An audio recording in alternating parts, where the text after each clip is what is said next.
ಏನು ಹೀರೋ ಅಂತ ಹೇಳಿದ್ರೆ ಡೆಫಿನೇಷನ್ನು?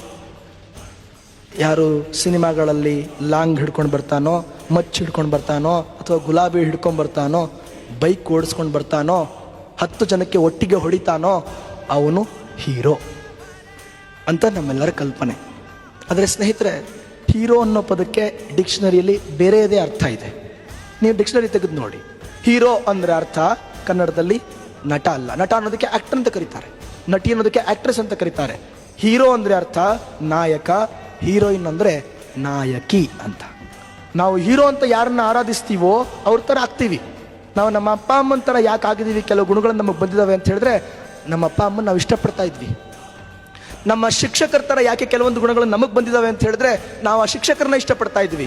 ನಮ್ಮ ಕಣ್ಣೆದುರುಗಡೆ ಸದಾಕಾಲ ಮಚ್ಚು, ಲಾಂಗು, ಗುಲಾಬಿಗಳು ಓಡಾಡ್ತಾ ಇದ್ರೆ, ಬೈಕ್ಗಳು ಓಡಾಡ್ತಾ ಇದ್ರೆ, ಅವ್ರನ್ನ ಹೀರೋ ಅಂತ ಪ್ರತಿಬಿಂಬಿಸ್ತಾ ಇದ್ರೆ, ಅವರ ಆರಾಧನಾ ಪ್ರವೃತ್ತಿ ನಮ್ಮ ಮನಸ್ಸಿನೊಳಗಡೆ ಬೆಳೀತಾ ಇದ್ರೆ, ನಾವು ಅವ್ರೇನು ಕೆಟ್ಟ ಕೆಲಸಗಳನ್ನ ಸಿನಿಮಾದಲ್ಲಿ ಮಾಡ್ತಾ ಇದ್ದಾರೋ ಅದೇ ಥರ ಆಗ್ಬಿಡ್ತೀವಿ. ಸಹಜ. ಇದಕ್ಕೇನು ನಾವು ಸೈಕಾಲಜಿ ಓದ್ಕೊಂಡು ಬರಬೇಕಾಗಿಲ್ಲ, ಫಿಲಾಸಫಿ ಓದ್ಕೊಂಡು ಬರಬೇಕಾಗಿಲ್ಲ, ಅಥವಾ ಇನ್ನೇನೋ ಗ್ರಾಜ್ಯುಯೇಟ್ಸ್ಗಳಾಗಿ ಬರಬೇಕಿತ್ತಿಲ್ಲ. Common sense. ಇವತ್ತು ಸಿನಿಮಾ ತಾರೆಗಳನ್ನು ಇಷ್ಟಪಡ್ತಾ ಇರೋದ್ರಿಂದ ಸಿನಿಮಾ ತಾರೆಗಳು ಸಿನಿಮಾದಲ್ಲಿ ತೋರಿಸ್ತಕ್ಕಂಥ ಎಲ್ಲ ಕೆಟ್ಟ ಗುಣಗಳು ನಮ್ಮ ಮಕ್ಕಳಲ್ಲಿ ಆವಾಹನೆ ಆಗ್ತಾ ಇದೆ. ಇದನ್ನು ತಪ್ಪಿಸೋದಕ್ಕೆ ಏನು ಮಾಡಬೇಕು? ನಿಜವಾದ ಹೀರೋ ಯಾರು ಅಂತ ಅವ್ರಿಗೆ ಹೇಳ್ಕೊಡ್ಬೇಕು.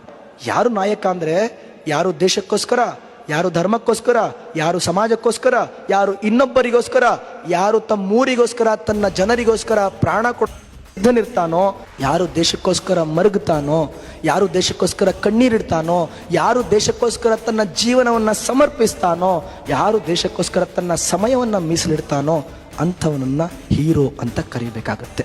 ಈ ಒಂದು ಪಾಠವನ್ನು ನಮ್ಮ ಜನಾಂಗಕ್ಕೆ, ಯುವ ಜನಾಂಗಕ್ಕೆ, ವಿಶೇಷವಾಗಿ ಹೈಸ್ಕೂಲ್ ಮಕ್ಕಳಿಗೆ ನಾವು ಸಾರ್ವತ್ರಿಕವಾಗಿ, ವ್ಯಾಪಕವಾಗಿ 1 ವರ್ಷ ಬೋಧನೆ ಮಾಡಿದರೆ ಸಾಕು. ಒಂದೇ 1 ವರ್ಷ ಬೋಧನೆ ಮಾಡಿದರೆ ಸಾಕು, ದೇಶದ ಭವಿಷ್ಯ ಬದಲಾಗುತ್ತೆ. ಇದನ್ನು ನಾವು ಮೌಲ್ಯ ಶಿಕ್ಷಣ ಅಂತ ಕರಿತೀವಿ.